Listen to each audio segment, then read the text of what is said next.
You do not get a very comfortable rocking chair without the use of saws and sandpaper. You have to rough up the final product in order to make it soft and smooth.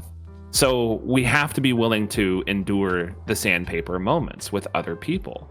I'm not saying, rub your entire body against sandpaper and say that you've grown as a human being, but I think that we could do better to challenge ourselves.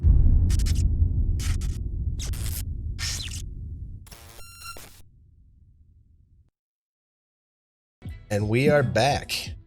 Thanks everybody for joining us on Streaming Synergy. This time we're going to talk about some streaming stuff. For example... What? No. Yeah. Who would have thought, right? Who would have thought? So starting off, Blade, you watch a lot of streams, right? I know you stream, but you watch a lot as well, right? Yeah, there's a fair share that I will bounce around back and forth with, yeah. Okay. Well, starting off with this, what gets you to check somebody's stream? Like, what are you looking for when you're hopping into streams and hanging out? I know it can vary sometimes, whether it's a new game that's come out or something like that, but what makes you go to certain people? I usually start with a game. It usually is a game or a specific platform that I'm either playing on my own, like World of Warcraft or Final Fantasy 14, or when I got really into No Man's Sky. Oh my god, that game was crack for like a solid 3 weeks for me. Like I would start looking for streamers that this is a tricky question because it really does depend on the game. It depends on the content that they're trying to produce or present. It usually starts with a game, and when I pick a game that I'm looking for another streamer to watch, I'm looking for somebody who's probably not the ultra popular, 4,000 plus viewers at one time kind of a platform. I feel like those streamers are ultra successful, and that's awesome for them. You go streamer go. But I'm usually looking for somebody that I can ask questions about the game too and get some kind of a response back. So when I start to look for a streamer or a new streamer to follow from a new game, I'm usually looking in the 30 to 40 active viewer range and lower. So I'm looking for somebody who looks like they've got like a sense of humor. They don't take themselves that seriously, but they're contributing or answering questions constantly to the chat or engaging with the chat. It's that interactivity, I guess, is probably the easiest way of saying that. I'm looking for that give and take. No, that makes a lot of sense. There's probably a lot of people that feel like the same way. What I do is, like you were saying, the really, really big streamers, I tend to avoid them unless it's a very specific thing that's going on. For example, there's certain like other podcasts or sometimes even just a specific streamer who's really, really big, let's say like Asmongold. If I am, let's say, playing a game or, working on something that I can still listen to something else, I'll put something like that on. Yeah. Because at those moments, I'm not looking to engage.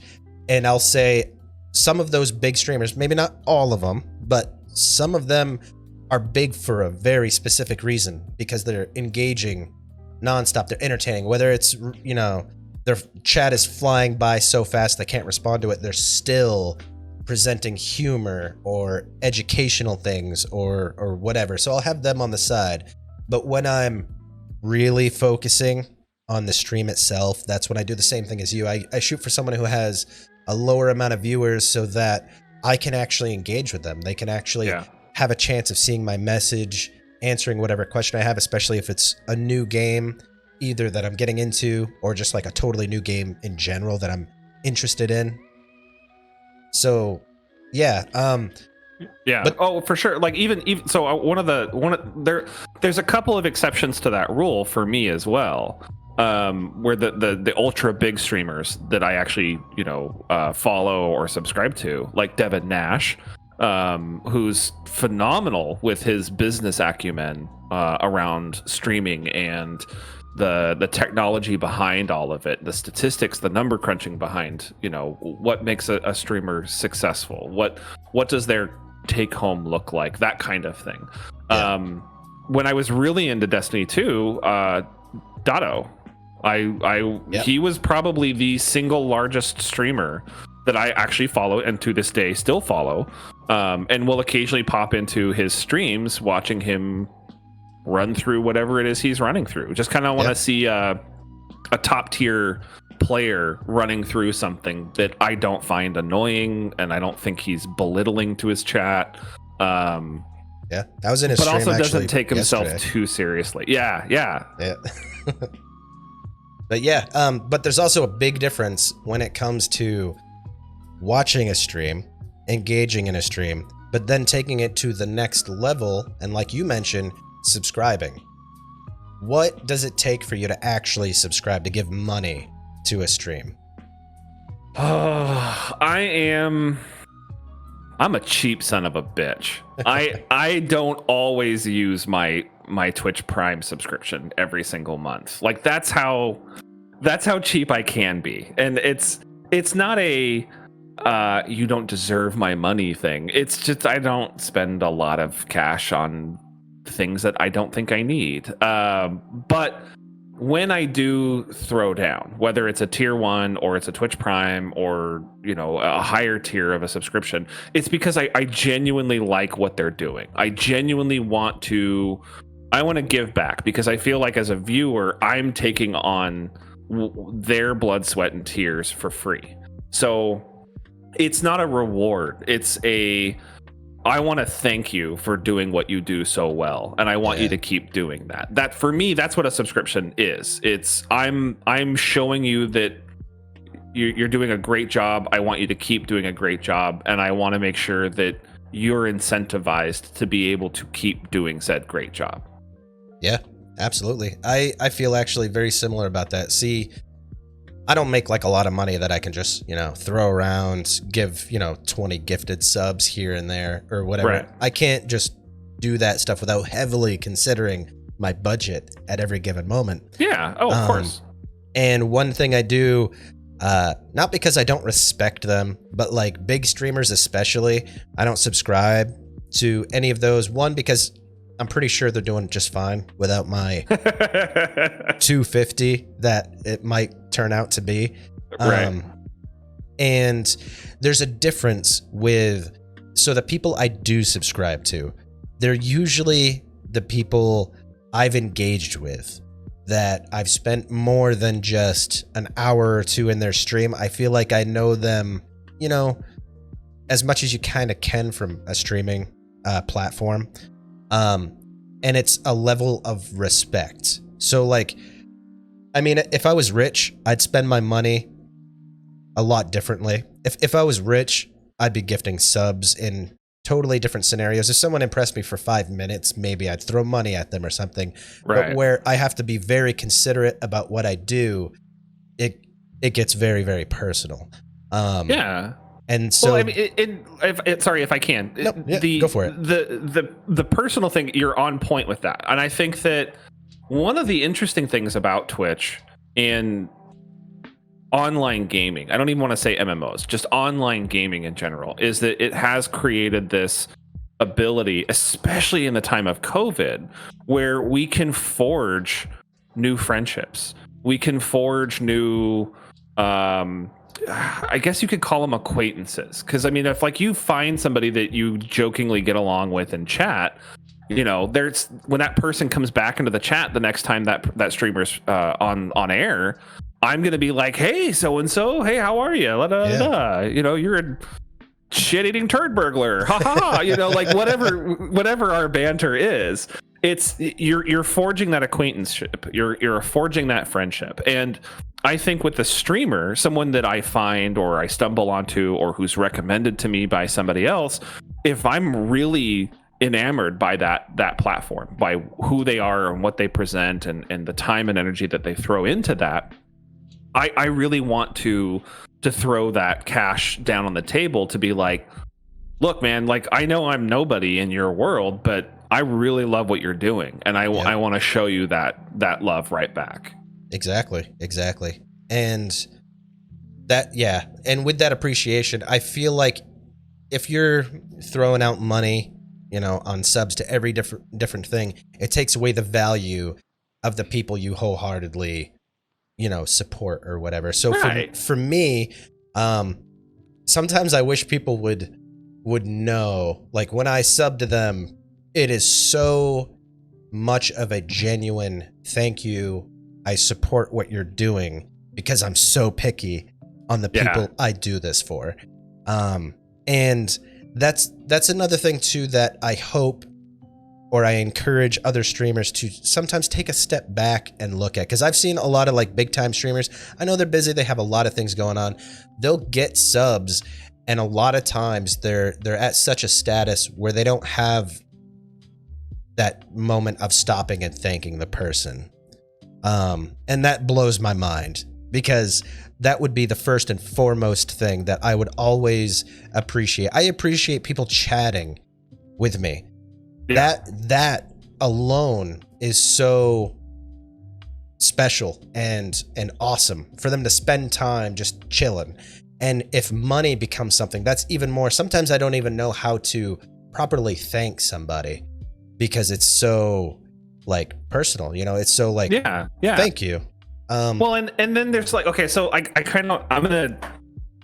pretty sure that I'm gonna catch shit for saying this, but I'm gonna say it anyway. So we're talking about personal here, and so I'll use an anecdote, something that actually resonated with me. You introduced me to a fellow streamer by the name of Powell. Homeboy is an awesome human being, and seriously, your fucking Nightbot command for shout out to Powell. Powell was over on Mixer, and I discovered him through you when he was still streaming on Mixer. And even on the Mixer platform, I threw him a subscription, even though I didn't really care for Mixer and it wasn't really my place and I didn't really like it compared to what I was used to with Twitch.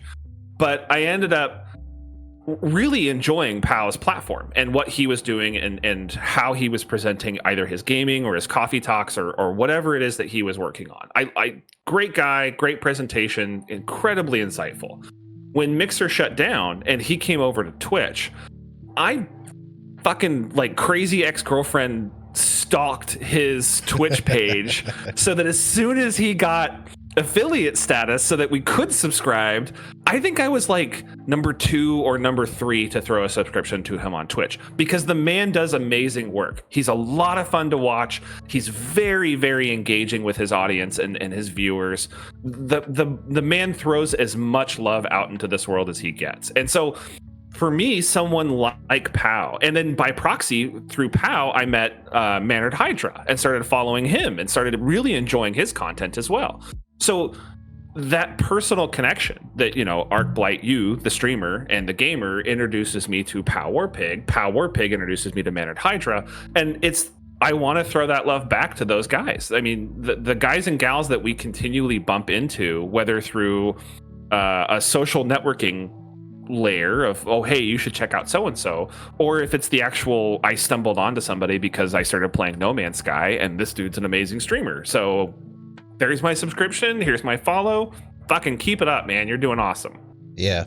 And that's where I hope. Levels, yeah. And it's crazy too, because it with streaming, it keeps going. Like you were saying, how it's a chain of events, meeting person after person after person. It just consistently keeps going for me. Like it started off, I found Mannered Hydra, and he was like awesome, humble, easy to talk to. He rated Pow, and that's how I met Pow. And it was during, and it was one of those talk shows where Pow was just talking, and I remember being like, wow, this dude's voice, he sounds like a radio host. He's very smart about what he says. Like, he has some fucking edgy ass jokes, but he keeps things real. He's not careless with his words. And I had so much respect for that. And like just the setting and the theme, each different streamer tends to have a brand or a style about them, and finding ones that you can connect with and respect goes like such a long way. And then from there, you know, dude, Powell has shown me, there's been nights where he's just showing me streamer after streamer after streamer, and I wish I could just like hand out subs to all these people. Just and like so...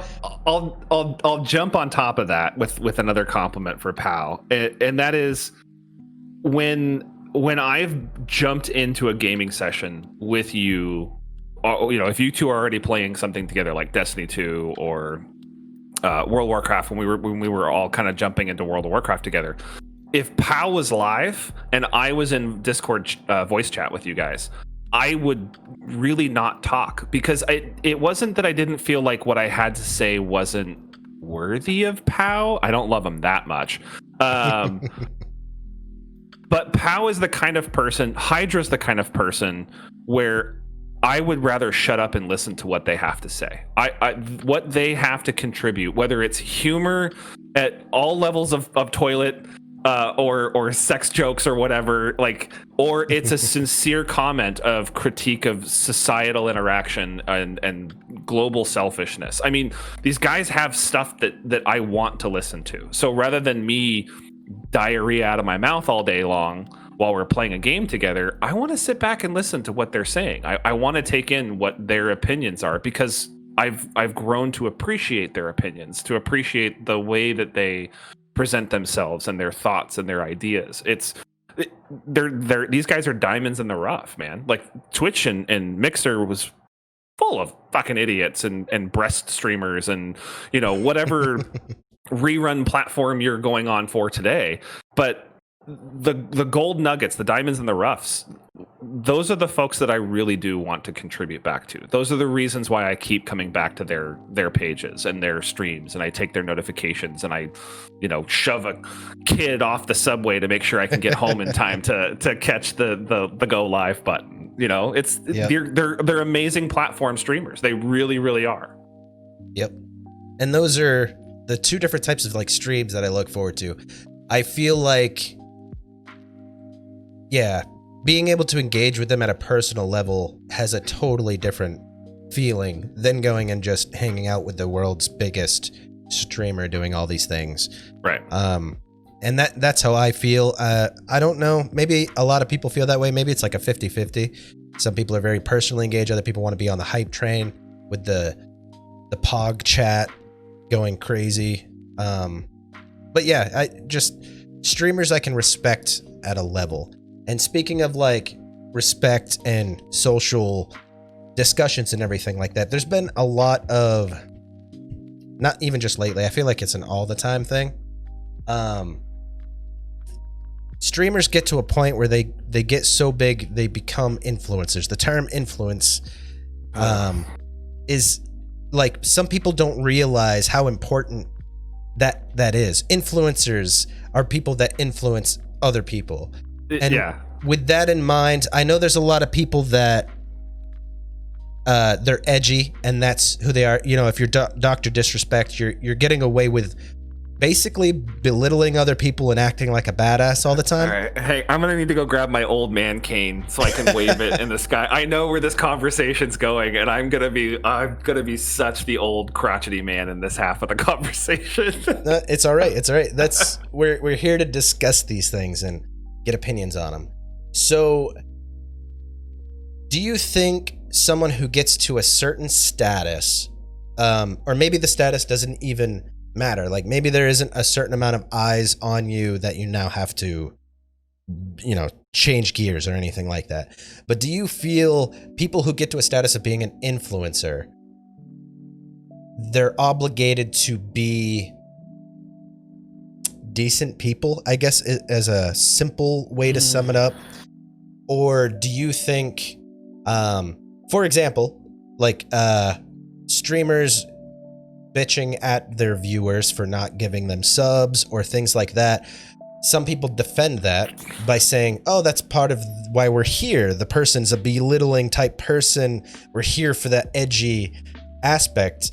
Do you think that's fine? Or do you think that type of stuff Okay, hold on. You've asked like 3 questions at this point. Hold on, let's go back to the first one. All right. Do I think that streamers who have hit the echelons of becoming an influencer, which I fucking hate that word, who have hit that tier of popularity and outreach, do they have an obligation to be good?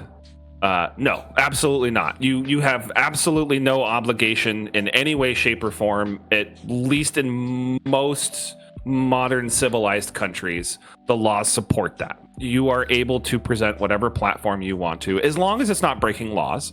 Like active hate speech, or I don't like my neighbor because my neighbor's dog pooped in my yard. This is his address. Go kill him. Like, that's terrible in any version of that scenario. That's a big no-no. You should never do that. But do they have an obligation? Should they be good? No, absolutely not. They can be whatever they want to be. They can use their platform to present whatever image of themselves or character of themselves, like Dr. Disrespect, that they want to. And if they find success in that, okay. Yeah. I'm not going to rush behind that, but that's me. And I'm just one person. I'm actually on the same page with that. I feel if a person wants to be a goody two shoes and promote, very, very positive vibes 100% of the time, cool, go for it. But if they also want to do the opposite and be this edgy person who always has crazy, negative humor or belittles other players, whether they're talking shit in games, hold on, within a certain level. I'm fine with that, because part of me looks at it like, if you don't like the content that's there, then leave. But that's where, within this discussion, I also think there is a limit. When it gets to certain points of, just to hit little focus points, I guess, if it becomes like a racist type of thing, or belittling someone at like a harming level, things of those nature, I think that's where the limit needs to be. And I don't care how edgy of a person you are, I think there has to be limits. Because, I agree. I fundamentally agree. So I think what we're talking about here is where does the line of ethics come into play? So I think that ethically speaking, I don't think it's beneficial to your viewership or society as a whole to be a toxic person or a toxic character at all times. I think that you need to rein some things in and understand and present, look, this is just a persona. I'm not really like this character, but this character is a lot of fun to play, and I'm having fun playing it. And I hope you guys are having fun watching me be a giant jackass. That, I think, is where the triage of ethics. I have an ethical obligation to make sure that my viewership knows that this is just a character. This is pretend. I'm not this kind of person in real life. But there's no legal obligation there. Right. So at what line do we as viewers, not even us as streamers, but us as viewers, at what line do we say, this is my hard line? If you cross this hard line, like, I'm out. Like, and do you just leave, or do you say something before you leave? That's the question to you. Like, do you, like, if you've got a streamer that you were following and this person starts saying or doing something offensive or hurtful or hateful, like, at what point do you decide to just be like, I'm out? Do you just leave, or do you be like, hey, this is way too toxic, I'm out? That's what's tough too, is like, me personally, I would just like bail. But I also, like everybody else, I have different lines for me that some people might go, haha, that's fine. Right. And then other people might be like, no, that, strikes a nerve, I'm out. And that's what's tough with society in general, is because everybody has different, lines, different offenses and stuff like that. And that's where I think discussion is good and is healthy for these topics. Yeah, because absolutely. For example, like, A streamer giving their viewers shit for not subscribing to them, depending on how it's done, I'm totally fine with that. I think it's one of those, like, the people who don't respect that type of thing just won't sub. They'll be gone. You know, you're not, right. You know, personally hurting someone. Well, I guess even then it's hard to say, because there are some of those people who might be guilt tripped into actually spending money. And that's what makes a lot of these topics like so difficult. So for that, it wouldn't bother me in the slightest, but that could potentially ruin someone's life who handles that type of thing differently. They could spend all their money feeling guilty, and that's where it's tough. Yeah. So with that anecdote, with that example, like a streamer, a successful streamer giving their viewers shit for not subscribing or donating, that's a dick move. I don't care if it's a character you're playing, a false, you know, persona, however you want to word, it's a dick move. You are not in a contract with your viewers on any streaming platform that I'm aware of where I have to subscribe to you. If I want to subscribe to you, that's my choice. I'm gifting you my money and whatever the cut is from Twitch, so that you continue to make the content and the platform presentation that you choose to do, because I like it, I enjoy it, I think it's fun or insightful or whatever the case is. But to demand, like, you somehow owe me money, like, oh, fuck off. You can take a very, very large fire hydrant and put that in a very, very tight orifice. Like, it's a huge asshole move. Yep. No, I definitely agree. Is it wrong? No. Ethically? Yes. But is it wrong? No. They can absolutely say that if they want to. Right. And if they have people that follow suit and start throwing those subscriptions and donations out, that's on them. That's not on me. Yeah. And that's where it gets tough too, because I've heard a lot of cases of people defending it, saying like, no, that's what people are there for in the first place with this person. Is a lot of people thrive on that being talked down to or rudely or whatever. Some people go for that. But then in the same vein, I look at it like there's a lot of people who can't control how they react to those types of things. And that could be emotionally, you know, disturbing for them and make them do things like gambling addiction type deal, you know? Yeah. They get suckered into doing something because of words like that. So I think, me personally, I think having edgy humor is fine, is awesome. In many cases, it's great.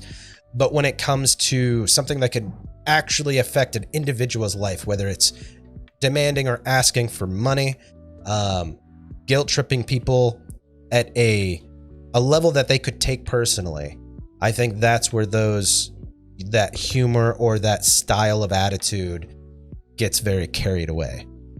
I would agree. And that's where I think I don't know, you know, there's no right way to say how it should be done. I look at it like a lot of people would just walk away from people like that, and they suffer the issues with that, but people keep growing from things like that. But I wouldn't know how to handle fixing that for those people. You know what I mean? For the people who go through those issues, take things the wrong way.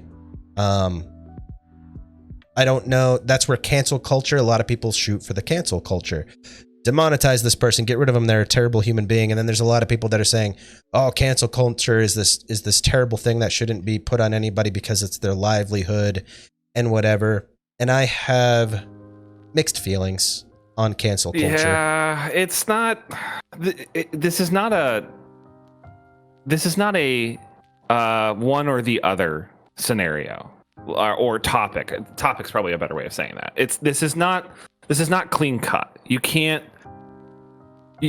paint one stroke picture and it have a depth of nuance that something like this has, where, I mean, cancel culture is just it's the knee-jerk reaction to somebody else's knee-jerk statement or action. It's not necessarily wrong. It's not necessarily right. Is it our responsibility as viewers to train our Twitch streamers how to be better human beings? No, absolutely not. Do you want to try? Sure, go for it. I'd love to see how that works out for you. But I think that people without some sort of a power restoration maneuver, like a cancel culture call, like stop subscribing to this person, demonetize them because they're a terrible human being for something terrible that they've said or done. If it is hate speech, it is blatant racism, it is something that really does spark that, yeah, this actually is a terrible human being.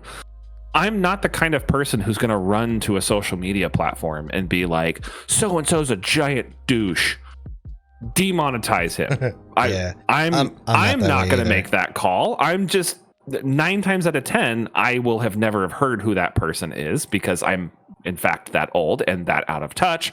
But at the same time, it's like, cool. Well, someone's getting called out for being a shitty human being and I can appreciate that. And that's fine. I don't think there's anything inherently wrong with that. I think where every reaction is a cancel culture, where every first step is the cancel culture solution, and that's a broad scope of a lot of different things. So I realize that I'm oversimplifying here. I don't think that is going to have very, very diminishing returns very, very quickly. Yep. If we have not already hit that point where it's the cancel culture. Okay, you're literally doing the exact same thing you're complaining about. So, yep. Way to think that through. Yeah. It's tough with a lot of that stuff because, like, I've heard arguments that get me thinking. So in my head, if there's a person who's being, bigoted towards people or being, a racist or something like that, anti-people, minorities, whatever it is, to me, I think people like that should just be like removed, separated, or whatever. That's my first knee-jerk, like, oh my God, this person's a horrible human being. They shouldn't be in front of other people preaching this type of thing. But then I've also heard arguments where people are like, everyone should be free to speak on everything that they think and feel, even if you consider it negative, other people don't, even though I consider those things blatantly bad and negative.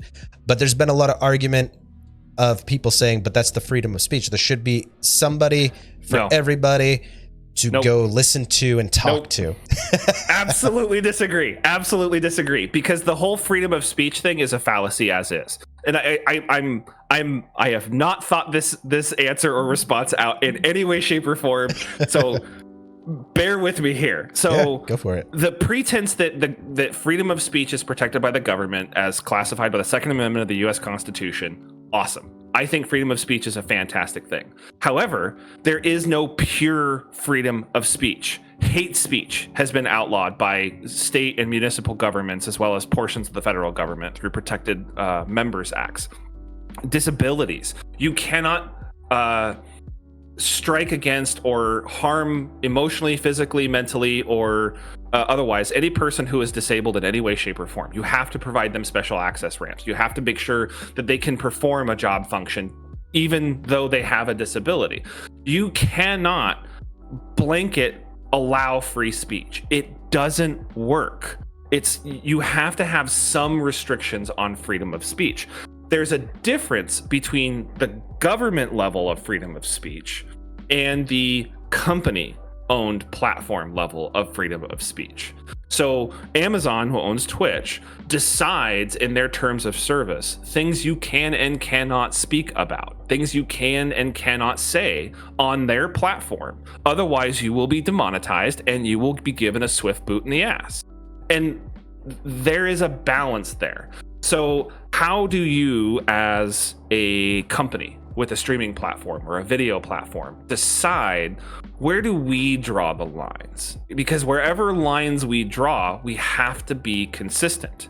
So if one person starts bashing about the LGBTQT population, and that person gets banned from Twitch, if there's 15 other streamers who are saying the exact same thing and there is no action taken there, that's a huge problem for Twitch. And everybody who's a member of Twitch, whether you're a viewer or a streamer or a sponsor of streamers or whatever, you're going to need to do something about that. You're going to need to say something about that to Twitch. There needs to be that accountability there. But at what line do you take a massively scaled argument and say, well, there's freedom of speech, you should be allowed to say whatever you want to say? No, you absolutely should have restrictions on things you can and cannot say. You cannot threaten the life of a sitting US president. That is against the law. That is a federal offense. If you say, I'm going to hurt so-and-so, that is freedom of speech, but you have now broken a law. So that is not truly protected speech. It is not true freedom of speech. There are restrictions in place to ensure the betterment of society. And that's a good thing. There should be some, you round the corners of your box, right? Like, you don't want it to be a perfect square, because then that gray area gets real blurry and you're going to piss everybody off. But if you acknowledge there's a gray area and you work to fine tune that gray area over time and in situation, that is an important level of growth as a society. It's not, I'm forcing racist person one to stop talking on Twitch because I don't like his racism. Right. You can be racist. No one's stopping you from being a racist. But you can't rally everybody up and be like, I'm a racist, you should be a racist too, without consequences. There are always consequences to freedom of speech. If I have a presentation of hatred or bigotry towards some subpopulation of people, either based on the color of their skin, their religion, their sexual orientation, it doesn't matter to me in this example. But there will be consequences for my exercising of that freedom of speech, whether they're legal consequences, whether they're societal consequences, whether it's personal relationships that suffer because of those consequences. There are always consequences to actions. So the banner of freedom of speech is not that, yes, you can say whatever you want to say. That's one layer of it. But there will be consequences to you exercising that freedom of speech, whether it's by law, whether it's by society, whether it's by your viewership rebelling against you, whether it's your viewership rewarding you for being a giant raging douchebag. That's all up in the air. But the banner of like, well, freedom of speech. Okay, hold on. Like, just because you have freedom of speech does not mean you are free of consequences. I agree.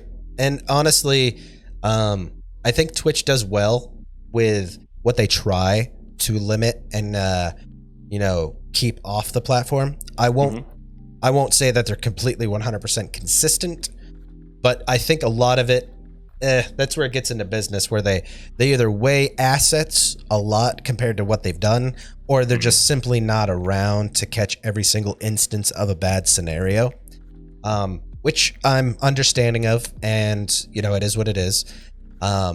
But I just thought it was interesting because there's a lot of people over, for example, on like D Live, that their limits on what they can talk about are significantly like more broad than Twitch. So it was actually surprising. There was a lot of like white supremacist type groups over there. The things that they could get away with saying, calling people, stuff like that was surprising.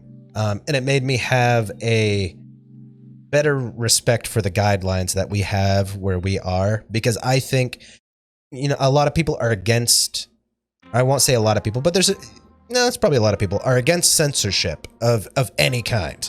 But I think it's definitely required. Without rules, guidelines, things to help keep people kind of in check, we have pure chaos. We have harm at every turn, offense at every turn, and it becomes a nightmare. And believe it or not, people, some of you out there are very shitty people, and you should definitely be shut up every once in a while, as far as I see. I'm not. I am not a perfect human being by any stretch of anyone's imagination. I make mistakes. I say insensitive things. I will respond in anger to someone or something. I've got multiple broken keyboards that is a testament to that. But the difference is I'm not utilizing my platform to be pushing propaganda or pushing a specific point of view. I use my platform to play games with other people. I use my platform to meet other people, whether that we are identically like-minded or not. There are things that. Okay, going back to the point earlier I was talking about Powell and Mannered Hydra, I don't 100% agree with their takes on everything. I absolutely don't agree at 100% with their takes on everything. But neither they or myself are taking our position and saying, shut the fuck up, Blade Marshal. You have no idea what you're talking about. I'm right, you're wrong. There's a dialogue there. It's okay, this is my stance. What's your stance? And in your stance, can you defend to me or explain to me why you're taking that position? And the same thing can go back and forth. So there are people out there, the vast majority of people, I should premise this. The vast majority of the people that I have encountered through streaming platforms have a give and take. They are not presenting a united front of hate or bigotry or general assholeness. For the most part, for the most part, there's the Doctor's Disrespects of the world who literally have an entire career on just being a giant asshole and people loving it. But it's one of those things where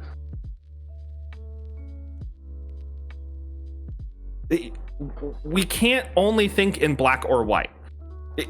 The world is not two colors. There is this massive spectrum of color in between. And that's what I think people are losing sight of. Whether it's the cancel culture, whether it's the cancel culture, whether it's the public name and shame culture, however position you want to take, these are polar extremes. There needs to be more time spent somewhere in the not happy middle ground, but in the middle ground. There is a massive gray scale and a color scale that people are avoiding because it's easier to peg that needle to the hard left or to the hard right. Nope, I totally agree with that. And I think having a difference in opinions and everything like that is totally fine. 100% fine. Yeah. And expressing them, yeah, absolutely. Sometimes I want to know, what Powell thinks of, another streamer or his thoughts on, I don't know, something. I will not be asking him his thoughts on me as a streamer anytime soon after today's conversation. I can guarantee you that. but there's a lot of times where I'm curious about what other people think, and then maybe the response I get is totally different than what I think. But I have that level of respect where I go, oh, okay, we think differently on that. We don't need to have an argument or anything like that because It's not one of those scenarios. And there's very rarely does a difference of opinion make me think less of another person. Does it devalue them? Yeah. Because I've come to a point where I don't think I agree with anybody 100% of the time. It just doesn't happen. It's life. Everybody grew up a different way. They think a different way. They experience things a different way. That's totally fine. I think when those opinions and everything like that start getting out of the realm of acceptable is when it becomes, like I said earlier, something that creates harm or even emotional upset to a degree. If it's one of those, if I'm playing a game with you, Blade, we're fighting each other, and I beat you and I go, ha, you suck, whatever, loser. I feel like, to some people that's going to ruin their fucking world. But I think that's the type of banter that's like, no, that gives you your edges in life. That roughens you up just a little bit. Yeah. And it shouldn't be anything too far. But if I were to get, onto your skin color or your religious values or your political views, it starts to get pretty heavy-handed on the personal side. And those types of things are rough. And that's where I think influencers, because they're called influencers, should always be aware of the things that they say, but also of their level of education. because Yeah, and oh man, you keep picking sticky topics, man. What the hell? All right, it's so tough. Whose responsibility is it to become educated? The person's.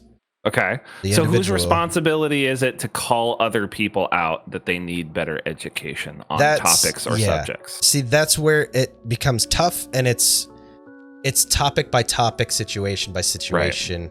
And that's a blanket statement that doesn't have a black and white, like you were saying. It's one of those, case by case things. But it's one of those, I've seen people push agendas hard that they don't know enough about at a personal level. Like, whether it's science related or health concern related, whether it's vaccines or anything of the nature, and they'll push it hard. Having an opinion on something is one thing. I think that's fine. If you're going to have an opinion on, abortions, against abortions, whatever it is, I'm at that level where I could be like, okay, I agree or disagree, we can move on. Mm-hmm. But when someone makes it an agenda, has thousands upon thousands of viewers on them, and they push this life curving agenda, I think that's where influencers should be a little more aware of at least what they're doing, I guess. Yeah. What the hell, man? You keep picking sticky topics. These are tough. They're not clean. And I think that we've gotten away from, and I mean we as a very, very broad stroke of that word. We have gotten away from being willing, G at the end, to get our hands dirty in sensitive conversations or in tough topics. I think that a lot of people take a position, they are immovable from that position, and they're unwilling to hear or listen to somebody else's differing opinion or position. And I think that is a truly sad loss in society. We should be able to listen to someone who differs from ourselves. It's that you do not get a very comfortable rocking chair without the use of saws and sandpaper. You have to rough up the final product in order to make it soft and smooth. So we have to be willing to endure the sandpaper moments with other people. I'm not saying, rub your entire body against sandpaper and say that you've grown as a human being, but I think that we could do better to challenge ourselves. And I guess the optimist in me thinks that in the examples where I can challenge somebody's position, in a calm, collected, and non-personal attacking manner, that they may grow from that, and they may not change their opinion or their position on the specific topic that we're talking about. But there could be that chance that person will have another interaction with another person, and they're challenged from their position. And rather than leap to an attack or leap to something personal, they take that grain of sandpaper and they apply it back to that other person. Okay, so you've taken this position on this topic. Why have you taken that position? When did you get to that conclusion that was correct? Or why you think that's the right position to take? Explain to me why you have that stance. I think those dialogues, those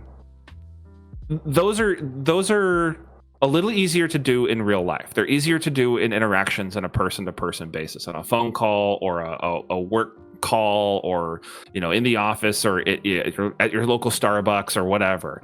I think with streamers it's a lot harder, because streamers are very much a mostly one-way street. And if a streamer doesn't like someone's comments in their chat, mods can ban them. They can ban them. They can just remove that eyesore from their site. They don't have to deal with that person's counter position. Yeah. And I think the open-mindedness to have the discussions on things is probably the most important thing across all topics Yeah. everywhere, Oh, between yeah. people in general. That's why one thing I've learned to do throughout my life a little bit more, or a lot a bit more. I'm sure there's still certain areas where I'm very firm on my thought process on things, but I'm a lot more open to, even when somebody says something I absolutely disagree with, I'm super willing to hear why and put some thought behind it too, because there's been a lot of times where I've listened to discussions between other people and I'd have a stance at the beginning of it that drastically changes by the end of it, just because I didn't know the full scope of things. And so as a person, I never want to get up here and preach something that is very wrong and very sided against other people, other beliefs, other whatever. And I think a lot of influencers, that I feel like that should almost be a requirement.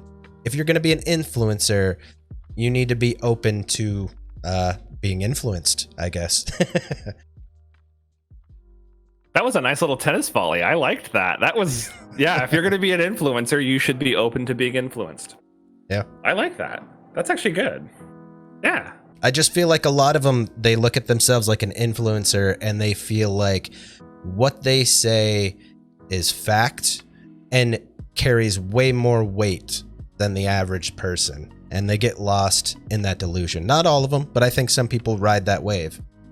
And I think we all need to like step back sometimes and rethink that a little bit. I think that coronavirus has kind of shifted everybody into high gear. Tensions are already really high.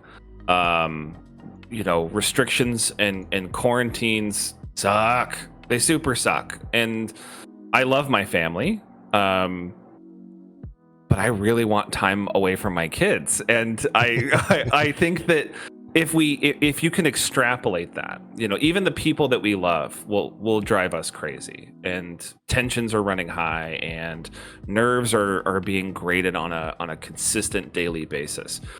I think it's been really easy to miss the fact that kindness is being quietly and quickly eroded from our lives. I think that we've stopped being as kind to other people as we should be. We've stopped being as kind to ourselves as we should be.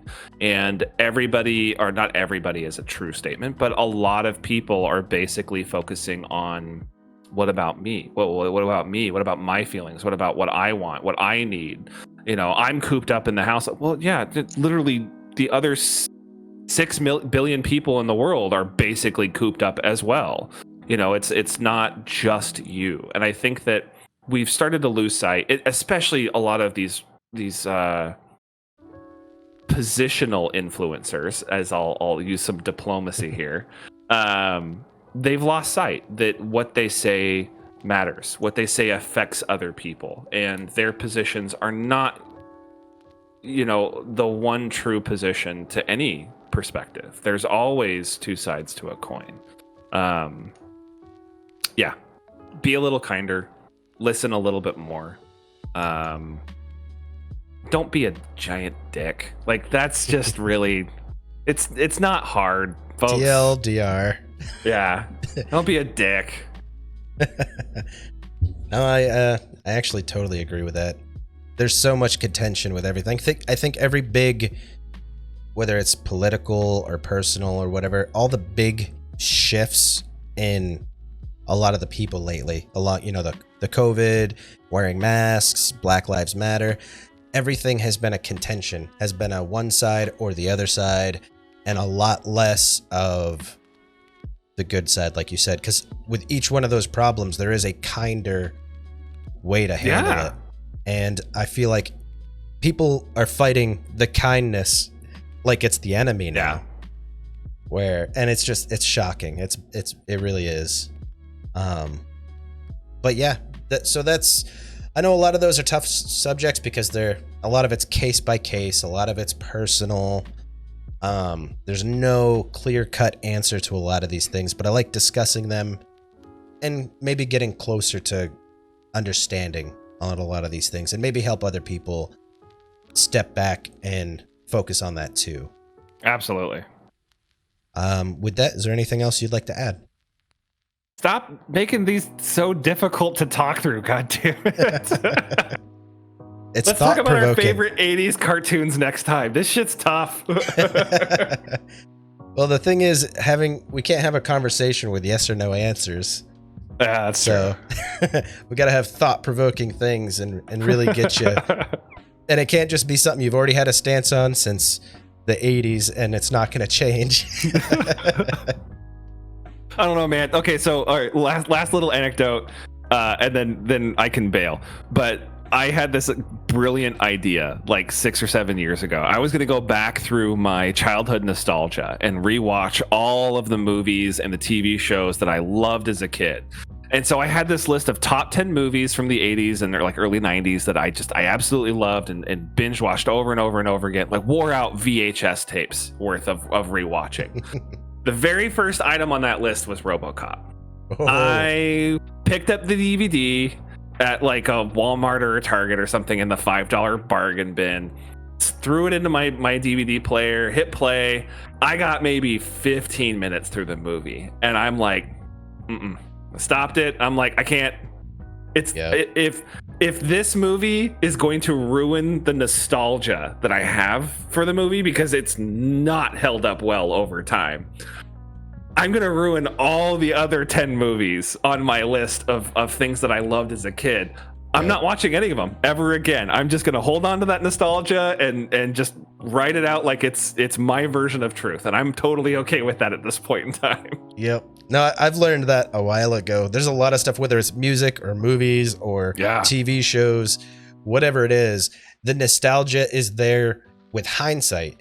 Like, it's because of what it meant to me in those moments. And now if I go back and watch it, we're too spoiled with, better effects, better story or whatever, that we go back to these old things and we're like, really? When I was 10, I didn't realize how cheesy this moment was. But now that I'm an adult, I can see how fucking cheesy it is. My 12-year-old was watching the original Inspector Gadget cartoon. I was on like Cartoon Network or something like that. And I come into his room to check on him, see how he's doing. And he's like, hey, Dad, look, I'm watching Inspector Gadget. And I'm like, oh, my God, I loved this show as a kid. Huh? And I sat down, I started watching it with him. And I'm like, this is not very good. Like, there's no depth like we require now. Oh, man. Like, you never see Claw. You just see his cat and his arm. And I'm like, and none of the gadgets make any sense. Okay. All right. Have fun, big guy. I'm going to go back to work. You take care and you enjoy this amazing cartoon. Yep. That's how I feel about a lot of those things as well. Yeah. Well, awesome, man. Again, Arc, thank you so much for having me on. It's been an absolute blast once again. Yeah, no problem. Thanks for joining me. It's always a good time having you around and talking about these things. Seriously though, like nicer topics next time, please, because we can. I'll do what I can. Awesome.